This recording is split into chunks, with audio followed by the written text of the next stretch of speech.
Assalamualaikum warahmatullahi wabarakatuh.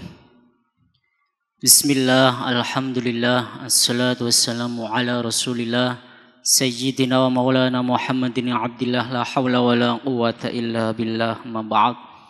Hadratal muhtaram yang terhormat beliau Habib Ja'far Al-Musawwa, yang saya hormati para jamaah sudah salat maghrib yang berada di ruang salat utama Masjid Agung Jawa Tengah, yang kita banggakan para santri Mahatafidz Al-Quran MAJT Basnas Jawa Tengah. Ini saya hormati para pendengar setia Radio Dais, Radio Gaul, serta pemirsa MAJT TV dan TVku dimanapun Anda berada. Alhamdulillah, di kesempatan yang penuh berkah dan manfaat ini kita masih dipertemukan kembali oleh Allah Subhanahu wa taala di kajian malam hari ini, insyaallah dalam keadaan sehat walafiat. Kajian pada malam hari ini yaitu kajian hadis kitab Riyadhus Shalihin. Insyaallah tema yang akan kita bahas pada malam hari ini yaitu istiqomah di jalan Ahlus Sunnah wal Jamaah bagian yang ketiga. Untuk itu apabila nanti para jamaah, para santri yang ingin bertanya bisa ditanyakan langsung kepada guru kita, narasumber kita, beliau Habib Ja'far Al-Musawwa.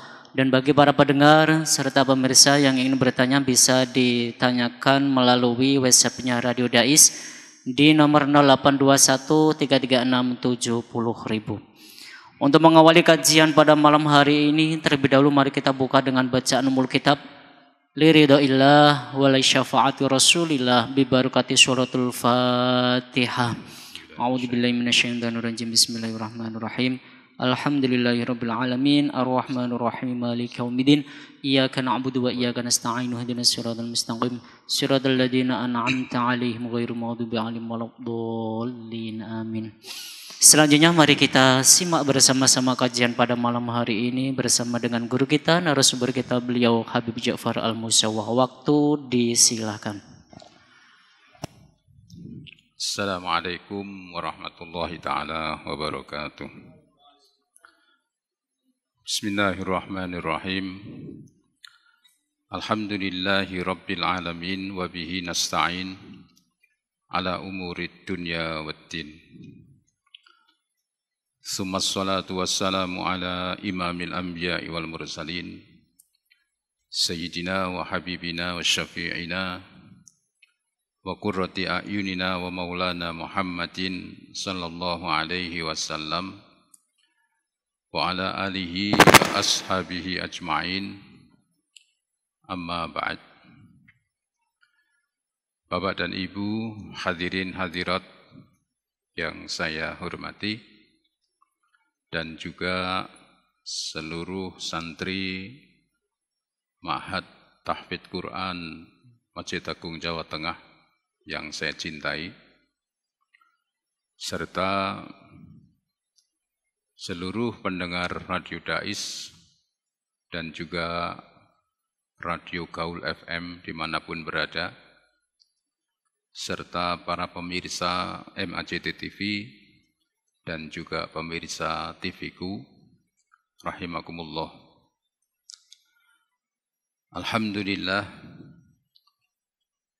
tidak henti-hentinya kita selalu memanjatkan puji dan syukur kita kehadirat Allah Subhanahu wa taala atas kenikmatan yang selalu diberikan oleh Allah kepada kita. Sekalipun kita tidak meminta, akan tetapi Allah tidak pernah menghentikan nikmat-nikmatnya kepada kita, baik siang, malam, dan seterusnya. Oleh karena itu, mari kita untuk selalu berusaha mensyukuri segala nikmat-nikmat Allah yang diberikan kepada kita, baik itu nikmat yang kecil maupun nikmat yang besar. Tentunya dengan harapan mudah-mudahan Allah akan senantiasa menambahkan kenikmatan-kenikmatannya kepada kita semuanya, sebagaimana janji Allah, la in syakartum la azidannakum. wa la in kafartum inna adzabi lasyadid. Artinya bila seseorang selalu mensyukuri nikmat-nikmat Allah, maka Allah akan senantiasa terus menambahkan kenikmatan-kenikmatannya. Dan apabila seseorang itu mengingkari nikmat-nikmat Allah, maka Allah akan mengancam dengan siksaan yang sangat pedih. Mudah-mudahan pertemuan kita di ruang sholat utama Masjid Agung Jawa Tengah ini diridhoi oleh Allah Subhanahu wa Ta'ala, dan mudah-mudahan pula apa yang nanti saya sampaikan bisa bermanfaat untuk kita semuanya. Amin ya rabbal alamin. Masih melanjutkan tema bagian yang ketiga, yaitu istiqomah di jalan Ahlus Sunnah wal Jamaah. Ya. Sebagaimana yang sudah saya sampaikan bahwa ulama-ulama Ahlus Sunnah wal Jamaah itu senantiasa berpegang kepada dawuh-dawuhnya Nabi Muhammad sallallahu alaihi wasallam dan juga mengikuti contoh-contoh yang dilakukan oleh para sahabat-sahabat Nabi kita Muhammad sallallahu alaihi wasallam. Karena memang pesan penting dari Nabi itu adalah yaitu mengikuti Nabi Muhammad dan para sahabat-sahabat.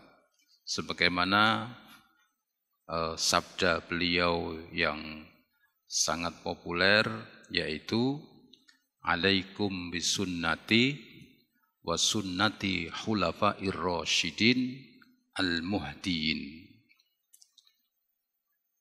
Addu 'alaiha bin nawajid. Tetaplah kamu, hendaklah kamu berada dalam atau mengikuti sunnahku dan sunnahnya khulafa'ur rasyidin. Khulafa'ur rasyidin itu adalah orang-orang yang mengikuti jejak Nabi Muhammad sallallahu alaihi wasallam yang diketahui, yang disepakati di antaranya adalah sahabat Abu Bakar, sahabat Umar, sahabat Utsman, sahabat Ali. Bahkan ada yang menambahkan sahabat Hasan ibni Ali radhiyallahu anhuma. Nah, saya sering sampaikan di dalam setiap pengajian bahwa apapun yang disampaikan oleh Rasulullah sallallahu alaihi wasallam itu harus benar-benar kita perhatikan. Ya, jangan kita abaikan. Karena Rasulullah itu diutus oleh Allah untuk menyampaikan. Rasulullah diutus oleh Allah untuk memberikan contoh. Ucapan beliau, diamnya beliau, perbuatannya beliau, itu adalah uswatun hasanah, suri tauladan, contoh yang baik. Jadi tidak ada satu kalimat pun dari Nabi Muhammad sallallahu alaihi wasallam yang sia-sia. Ya, sampai guyonnya Nabi Muhammad sallallahu alaihi wasallam itu juga ada artinya. Ya, ada hikmahnya. Begitu. Maka dari itu, apalagi kalau Nabi Muhammad itu berkata dengan intonasi yang serius, maka kita jangan mengabaikan. Nah, kembali ke dalam jalur Ahlus Sunnah wal Jamaah. Ya. Saya dulu pernah mengatakan begini tentang dua masyayikh, yaitu Hadratus Syekh Hashim Asy'ari dengan Hadratus Syekh Ahmad Dahlan. Ini kan dua-duanya ini boleh dibilang dari muda sampai sama-sama tua, itu ngajinya itu tidak pernah berpisah. Jadi ilmunya dua orang ini plek, ya. Plek berarti ya sama plek. Tapi mengapa kok dua orang ini mendirikan organisasi yang berbeda? Begitu. Seolah-olah antara keduanya ini tidak rukun. Biasanya kan begitu. Kalau sekarang yang dicontohkan misalnya dalam soal dunia politik, kan banyak tokoh-tokoh politik yang mungkin dia didepak atau mungkin dia tidak cocok, ya. Lalu dia keluar mendirikan politik atau partai baru. Nah, dua orang ini juga begitu. Artinya membuat satu organisasi yang berbeda. Apakah mereka berseberangan? Sangat tidak. Karena ternyata yang namanya Muhammadiyah itu yang didirikan 1912 dan Nahdlatul Ulama 1926. Itu awal-awal berdirinya itu istilahnya platformnya itu sama, alirannya itu sama, ulama-ulamanya itu juga sama, hanya bergeraknya kalau ini agak lebih ke ngurusi pendidikan umum, yang ini ngurusi pendidikan pesantren, tapi sama. Nah, saya menyampaikan begini, kenapa kok Hadratus Syekh itu mendirikan Nahdlatul Ulama? Apakah bertengkar? Tidak. Tapi penerawangan, ya, penerawangan seorang waliullah. Kita semua sepakat kalau Hadratus Syekh Hasyim Asy'ari dengan Hadratus Syekh Ahmad Dahlan itu sudah kategori waliullah lah, orang yang baik, orang yang soleh. Itu kalau zaman dulu wis agak-agak wali lah, kelasnya lah, ya. Ya meskipun hakikatnya tuh wali apa enggak ya kita enggak ngerti, karena yang tahu wali itu kan wali, cuman kita menduga kan boleh gitu. Penerawangannya itu sangat jauh, bahwa didorong dengan kekhawatiran, didorong dengan kepedulian terhadap umat, didorong dengan kasih sayang terhadap umat. Dan ini memang salah satu karakter ulama-ulama yang menjadi pewaris Nabi. Jadi pewaris Nabi itu ya ilmunya, ya dakwahnya, ya sikapnya itu seperti Nabi. Nabi itu kan kalau dengan umat ini kan sayangnya Masya Allah, memperhatikannya Masya Allah. Jadi misalnya Nabi pernah mengatakan, seandainya aku tidak gitu ya, seandainya aku tidak khawatir, tidak takut, tidak kasihan sama kamu, maka aku akan memohon supaya kamu itu bersiwak setiap mau sholat. Tapi karena kasihan, berat, ya sudah. Beliau qiyamul Ramadan, ya, hari ketiga beliau masuk, enggak keluar. Orang bertanya, ya Rasulullah, kenapa kok tidak berjamaah? Apa jenengan sakit? Tidak, saya sehat. Kenapa kok tidak? Saya tuh khawatir, saya tuh takut, karena pengikutnya itu antusiasnya sangat tinggi. Aku khawatir nek diwajibke. Nek sholat tarawih diwajibke kan buar. Ya, awake dhewe kan mumet iki. Sholat tarawih diwajibke, kita nek bar buka wis sine layah-layah, ngilangke wareg mbek layah-layah kan gitu. Isya harus tarawih, wah mumet kita ini. Dan Nabi itu memikirkan seperti itu. Nah, ulama-ulama yang warasatul anbiya itu juga punya karakter pemikiran seperti Nabi Muhammad sallallahu alaihi wasallam. Dulu umat iki bahwa sukben, ya mungkin penerangannya kan begitu. Muhammadiyah ini nanti bakal diduduki, dipenuhi orang-orang yang kalau sekarang istilahnya Wahabi, Salafi, orang-orang yang membid'ah-bid'ahkan, orang-orang yang mengkafir-kafirkan. Ternyata betul, ya Muhammadiyah. Walaupun sekarang sudah mulai banyak direvisi, ada perubahan. Dulu kan enggak. Orang gek kunut tok wis bid'ah, dolalah, neraka. Lah wong njaluke mbek Gusti Allah di neraka-neraka lah ora payah. Gara-gara Kanjeng Nabi ora tahu, gara-gara tidak ada dalil. Nek guru ngono tok kok sampai neraka-neraka ki. Lah nek ana wong salat madhep ngetan. Lah iki jelas iki bid'ah dolalah. Ya. Ana wong kok tanggal 1 Suro ning gone endi kuwi? Tugu Soeharto, kungkum, ya. Lah iki ngomong kunut.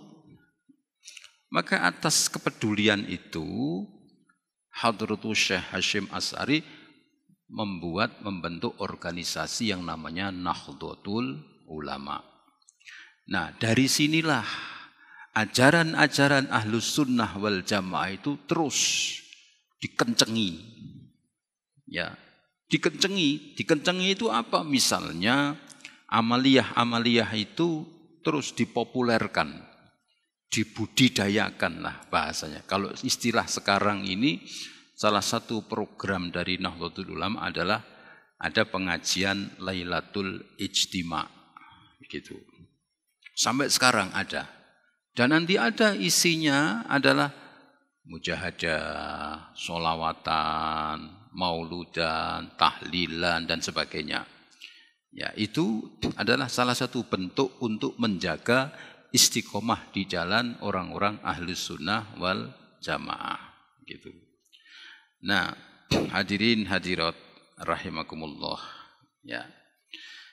Di dalam hadis yang tadi Nabi mengingatkan fasayaro, kelak kamu nanti akan melihat, umat ini akan melihat ikhtilafan katsira, perbedaan, perselisihan yang sangat banyak, yang tajam. Sekarang kita membuktikan, ya, perselisihan umat ini, Masya Allah, ada yang ngomong begini, ada yang ngomong begini, coba. Orang usah angel-angel, ge son horek, ya. Song horek nanti son horek, ya. Difatwakan haram. Wo sing gejolak i bayangke. Nek kepingin awake dhewe ngerti ki ya iki. Lah son horek kuwi ya aku ora ngerti ku haram tenan apa ora, aku ora ngerti, ora tau weruh, ya.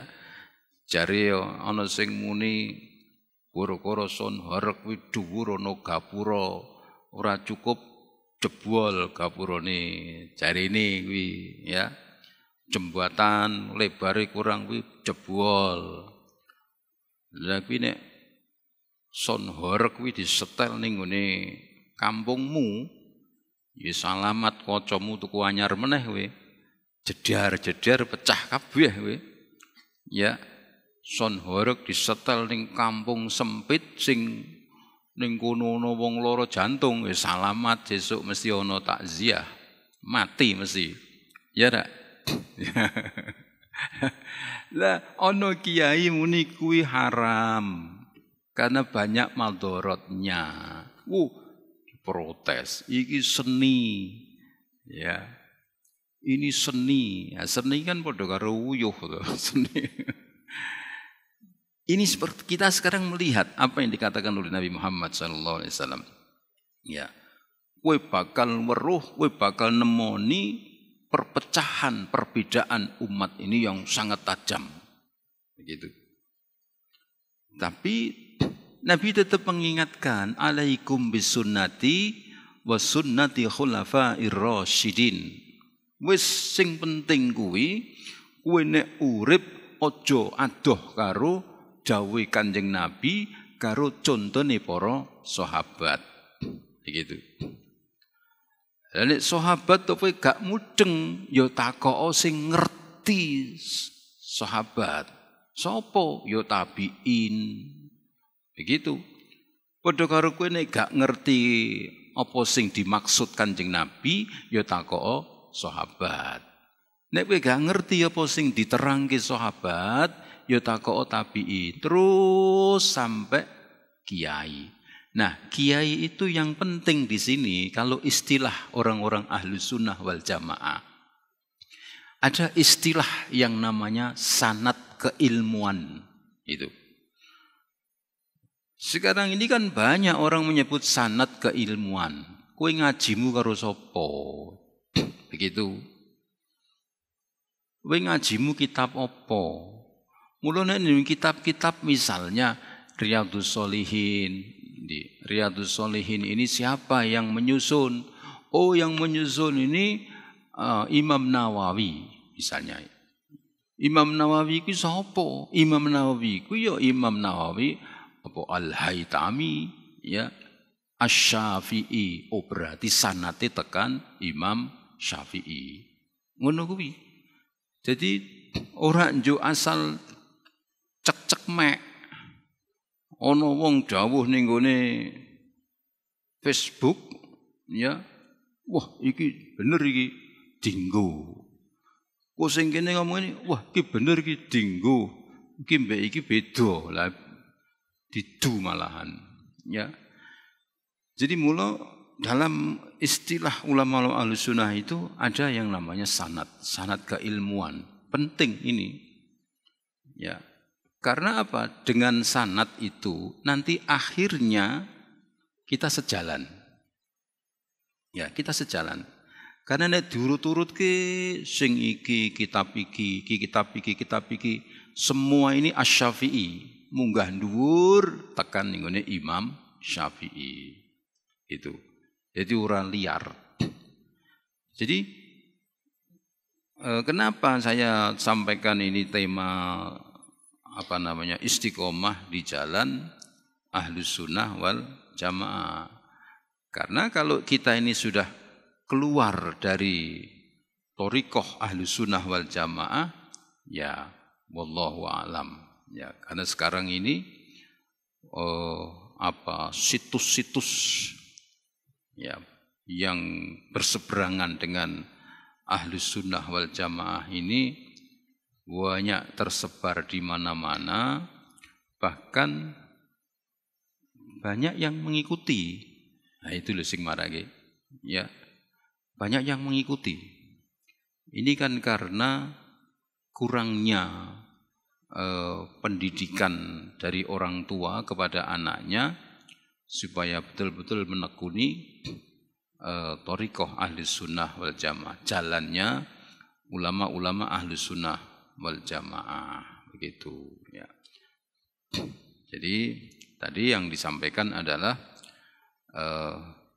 kamu nanti akan melihat perpecahan-perpecahan, walaupun ya yang berkata itu seorang budak.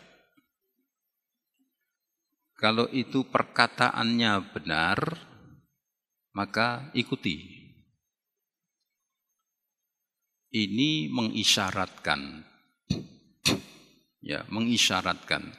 Sekarang ini nyun sewu, orang yang sudah bergelar kiai itu belum jaminan atau tidak jaminan bahwa dia itu lempeng. Ya, sudah dijuluki kiai, ya bergelar kiai itu tidak jaminan. Terbukti sekarang ini, ya, banyak orang-orang yang disebut kiai, tapi ternyata tidak mencerminkan seorang kiai. Maka saya pernah sampaikan, para ulama-ulama yang soleh, yang harus kita ikuti menurut Syekh Nawawi Al-Bantani, ya, mereka itu adalah alladzi yadullu ala khairid dunya wal akhirah. Sudah cekel gue. Ya. Yaitu orang yang yadullu, ya, menunjukkan ala khairid dunya wal akhirah, atas kebaikan dunia dan kebaikan akhirat. Wine ulama kaya ngono cekel. Tapi nek tidak menunjukkan kemaslahatan dunia, kemaslahatan akhirat, mikiro sik. Ya, ojo langsung tumeh-tumeh bergelar terus mbok cekeli, jangan. Ya, siapapun dia. Ya, ora usah nyebut pikir, siapapun dia. Nek ucapane kok gak genah, menunjukkan hal-hal yang tidak baik dalam urusan dunia maupun urusan akhirat, gak usah dipeloni. Carilah ulama-ulama yang masih banyak yang soleh, ya. Mereka-mereka yang senantiasa istiqomah, konsisten di dalam mengajarkan akidah yang baik, mengajarkan fikih yang benar, yaitu yang disebut oleh Syekh Nawawi Al-Bantani, yaitu alladzi yadullu ala khairi dunya wal akhirah, yang senantiasa menunjukkan kemaslahatan dunia, kemaslahatan akhirat. Nah, ulama-ulama seperti itu, ya, adalah mereka-mereka yang senantiasa berpegang kepada dawuhnya Nabi. Qulil haqqo walau kana murron.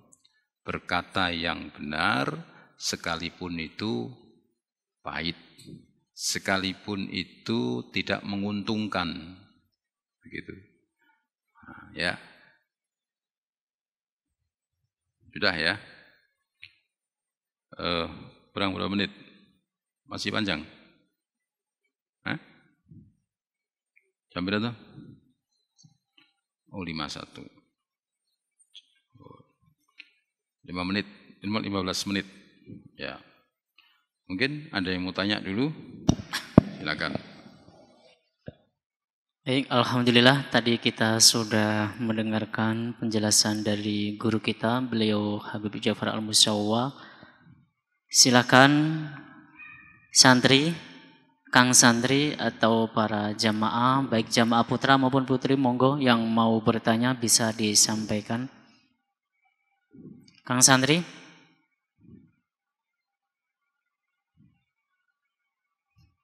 Belum ada.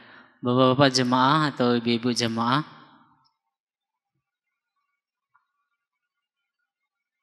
Belum ada. Oke, ini ada dari pendengar BEP. Assalamualaikum warahmatullahi wabarakatuh. Waalaikumsalam. Habib izin bertanya, maaf saya seorang mu'alaf baru 2 tahun. Alhamdulillah bisa melaksanakan kewajiban seorang Islam yaitu beribadah.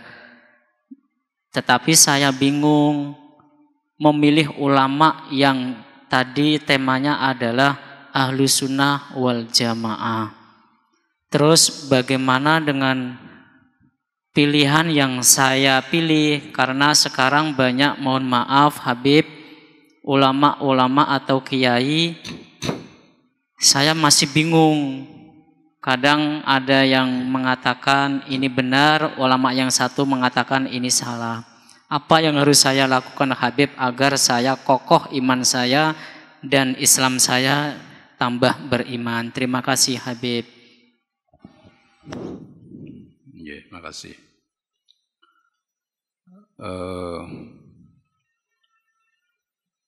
Ini kan temanya, ini kan istiqomah di jalan Ahlus Sunnah wal Jamaah.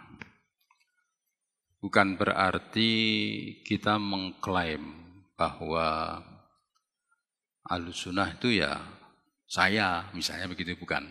Ya. Tapi paling tidak platform Ahlussunnah wal Jamaah itu kan didengungkan oleh organisasi Nahdlatul Ulama. Ya. Meskipun kalau misalnya orang-orang Muhammadiyah itu mengatakan kami juga Ahlussunnah wal Jamaah, ya silakan, tidak masalah. Cuman kan ya karena saya ini kan bayi jebrol ya pokoknya nahdiyin lah. Cara nek disodet ketehku ya kelericu istilahnya. Ya. Ya mendekatlah kepada ulama-ulama yang notabene itu mereka istiqomah di dalam hal-hal yang dilakukan oleh ulama-ulama Ahlussunnah wal Jamaah, begitu. Jadi jangan kemana-kemana, ya, karena nanti malah enggak itu bingung malahan. Karena sekarang ini ya itu tadi banyak muncul, ini mengatakan begini, ini mengatakan begitu, jadi bingung kita ini, ya. Nah sekarang pegang aja satu ulama atau kiai yang memang dalam keseharian itu menjalankan amalan amaliyah Ahlussunnah wal Jamaah, ya, mau tahlilan, mau sholawatan, mau manakiban, ya, mau datang ziarah, mau ya ulama-ulama yang seperti itulah kita jadikan rujukan untuk menentukan sikap kita ini harus bagaimana di dalam menghadapi persoalan-persoalan, begitu. Saya kira kalau seperti itu, insya Allah kita akan selamat. Ya, artinya ada upaya, kalau bahasa itunya itu ijtihad, ada usaha untuk mencari yang benar, ya, mencari yang benar. Karena kebenaran di dalam fikih itu tidak hanya satu. Jadi kalau ada ulama ini mengatakan begini, yang ini berbeda, jangan kita mengatakan yang benar ini yang salah ini, jangan. Dua-duanya bisa benar, dua-duanya bisa salah. Nah kita cari yang paling benar siapa? Ini, bismillah. Nah kalau kita ini sudah berusaha, jadi kalau misalnya saya kalau beli buku, kalau beli kitab, itu ya, pertama yang saya buka ini siapa penyusunnya, pengarangnya siapa, terus apa madhabnya, itu saya. Kalau ada jelas ditulis Asy-Syafi'i, saya beli, begitu.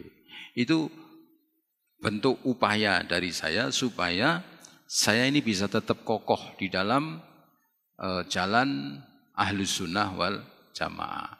Bukan kita memisah-misah, tidak. Jadi kita ini mengikuti jalan yang kita anggap insya Allah ini selamat. Sudah, silahkan lana a'maluna walakum a'malukum. Kami beramal dengan pemahaman kami, silakan Anda beramal dengan pemahaman Anda. Jangan saling salah menyalahkan yang enggak ada artinya, begitu. Wis ora usum ana wong zaman saiki isih debat-debat soal salaman, ora ana dalile. Zaman saiki isih ana wong berdebat ziarah makam. Zaman saiki jek ana wong ijek mempermasalahkan kuno, tahlil, kenduri sak maceme. Wis ora usah lah ngono-ngono kuwi. Ya. Wis ora usum. Kuwi wong-wong sing ndak punya tema. Ya, ndak punya tema. Bolak-balik kuwi terus. Saya kira gitu. Nggih. Ayo, ada lagi? Kang Santri. Gimana Kang Santri? Ada pertanyaan?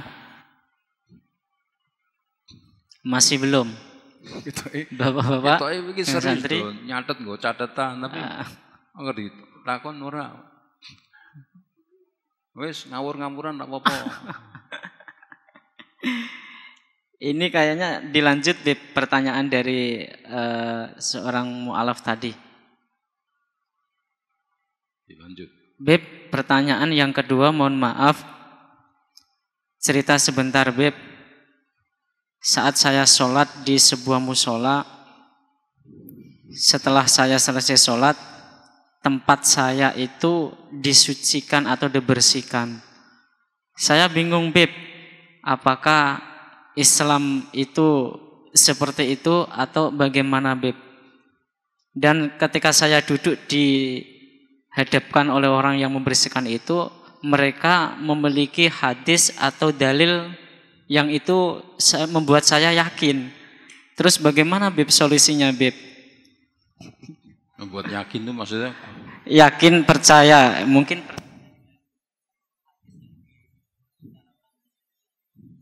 Ya. Jadi mungkin itu yang dimaksud masjid-masjid LDII. Ya. LDII itu kan apa? Dia masih percaya dengan mungkin satu dawuh bahwa semua orang Islam itu harus berbaiat dengan salah satu imam. Ya, harus ada baiat. Jadi kalau ada orang belum berbaiat, maka keislamannya itu masih belum diakui. Nah, yang menjadi pertanyaan itu, lalu siapa yang berhak diangkat menjadi imam? Ya, mereka punya tokoh, namanya dulu Hasan siapa itu? Ya, dulu awal-awalnya mendirikan nama Islam Jamaah. Karena pergerakannya itu menyinggung banyak orang. Menyinggung banyak orang itu artinya kelompok-kelompok yang tidak bergabung dengan dia itu masih belum dianggap Islam. Jadi semua umat Islam itu yang tidak berbaiat dengan itu dianggap belum Islam. Ini kan menyinggung sehingga dilarang. Ya. Setelah dilarang karena pengikutnya masih banyak, mendirikan lagi Islam Lemkari apa ya, lembaga apa gitu. Wes konangan meneh, dilarang meneh. Sekarang menjadi LDII. Nah, salah satu hal yang tidak mengenakkan itu kalau ada anggota lain yang bukan dari anggotanya dia, itu karena dianggap masih najis. Ya, ada ayat pokoknya seorang yang musyrik itu masih najis. Innamal musyrikuna najasun. Lah awake dhewe dianggap wong musyrik najis. Jadi nek mlebu ning masjide ya masjide dilap, digebyur. Ngono. Lah ini kan menyinggung orang ajar ya wisuh ya ngene kok ijek mbok gebyur. Dianggap ijek durung Islam. Ya, wis toh. Akhirnya nggak tahu nih kok masih berjalan. Ya, harusnya kan tidak seperti itu. Ya, jadi kalau mereka mengatakan begini, ya jangan kita dengarin, karena memang dia hanya mengambil satu dalil yang tidak dikonfrontasikan dengan yang lain, atau mungkin dia tidak menguasai asbabul waridnya, mustalahul hadisnya, maksudnya itu bagaimana dan sebagainya itu, sehingga misalnya ya, orang-orang Ahlussunnah wal Jamaah ini ada satu hadis yang mengatakan begini, anak zina itu 7 turunan nggak bisa masuk surga. Itu hadis sahih. Nah, ulama Ahlussunnah itu mengkaji ini. Ini kenapa kok Kanjeng Nabi kok dawuh ngene iki, maksudnya piye? Ya. Terus setelah digodok, maka muncul satu kesimpulan. Oh, maksudnya Nabi. Maksudnya Nabi. Anak zina itu susah ya menjadi anak yang soleh. Karena kalau vonis nggak bisa masuk surga, itu bertentangan dengan Al-Quran. Tapi maksudnya Nabi itu bisa dikatakan ngati-ngati. Begitu, ngati-ngati. Karena alasannya apa? Katanya Musa Samiri itu anak lamjadah, ya, lahir tidak dalam naungan nikah. Musa Samiri itu kan katanya itu dididik oleh malaikat Jibril. Wis top toh sing didik malaikat Jibril. Ya, lah, no akhir-akhir mengkafirkan ribuan manusia Musa Samiri itu.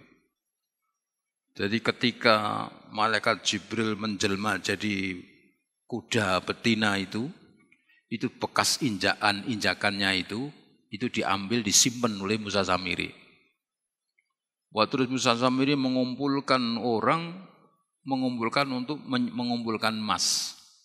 Setelah emas dibentuk menjadi sapi, terus cangkeme dileboni mau bekas idaan malaikat Jibril. Iso nyuwara. Ngok. Kata Musa Samiri, "Lah iki pangerane Musa iki." Ya, sapi. Wis ana kejadian Al-Baqarah iki pangerane Musa. Wah, itu orang-orang Bani Israel do nyembah sujud karo kuwi.